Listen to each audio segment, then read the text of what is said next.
সাজ্জিদ তুই হাসানাত তোরে বলতে চাই আমরা আসি, তুই আয়। তোর বাপমার একবার এক পোলা হয়ে থাকোস তাইলে আসিস, দেখা করিস। সাজ্জিদে বলছে ওরা একটা রাস্তা বন্ধ করে কি করবে, আমরা আসবো না। ওরা 1-2 ঘন্টা পর আমি চলে যাইবো। আপনি কি চলে যাইবেন? আসেন, থাকবেন। এটা আমরা কথিত শুনতে পাই, পুলিশ সদস্যদেরকে বলছে আপনারা লাঠি চার্জ করলে ওরা নিয়ে যাবে গিয়া।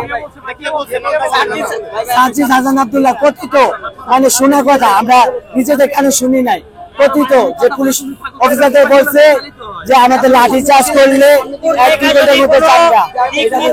বলছে যে পুলিশকে, মানে সাজ্জিদ হাসান বলছে পুলিশকে যে আপনারা লাঠি চার্জ করবেন আর 1-2 ঘন্টার মধ্যে আমি চলে যাবো। তারা আসবে না, আমাদেরকে প্রয়োজনে বুক পেতে গুলি করে দিবেন। প্রয়োজনে কি এক ঘন্টা যাবেন নাকি থাকবেন? থাকবেন, ওদিকে না নিয়ে কেউ যাবো না, আমরা থাকবো। তারা এ পর্যন্ত সকাল থেকে আমাদের কোনো খোঁজ খবর নাই, তারা আমাদের সাথে কোনো কিছু বলেই না এই পর্যন্ত। আমরা রাজপথে আছি, আমাদের পরিচয়টা হলো রাজপথে, আমরা রাজপথের যোদ্ধা।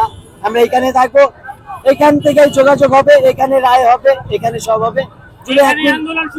আমাদের দাবি মানে না, আমরা আমি শুনতে পাই কথিত যে পুলিশ সদস্যদেরকে এরকম কোন নির্দেশ দিচ্ছে যে এদের লাঠি চার্জ করলে এরা চলে যাবে 1-2 ঘন্টার মধ্যে। এরা সংখ্যা কম, এরা কি করবে? তা আমি বলতে চাই সাজ্জিদ তুই হাসানাত তোরে বলতে চাই আমরা আসি, তুই আয়। আমরা আসি, তুই আয়, আমরা আসি।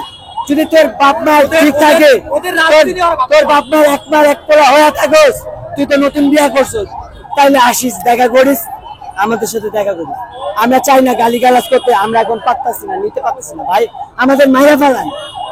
আমি বিজয় করতে হলে 15 জুলাই ছাত্রলীগের নির্মম হামলার শিকার হই। আমি একজন শিক্ষার্থী, আমি শহীদ সরদি কলেজে ম্যানেজমেন্ট ডিপার্টমেন্টে পড়ি, এটা আমার সবচেয়ে বড় প্রুফ। আগে আমরা অনেক আন্দোলন করছি, তারা আহত সমন্বয়করা, মানে উপদেশের সমন্বয়করা আমাদের লীগের ট্যাগ দেয়, আমরা লীগ করি, বিএনপি করি, এটা করি, মানে কি আমরা সত্যি কথা বলতে পারবো না, প্রতিবাদ করতে পারবো না, তাহলে লীগের ট্যাগ দিবে।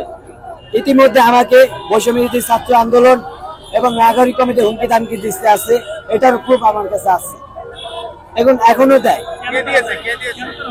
ওদের কথিত দলের লোকজন, নাগরিক কমিটি এবং বৈষম্যবিরোধী ছাত্রদের কিছু কথিত নেতা আপনাদের আমি দেখাবো, মিথ্যা বলছি না, আমি দেখাবো।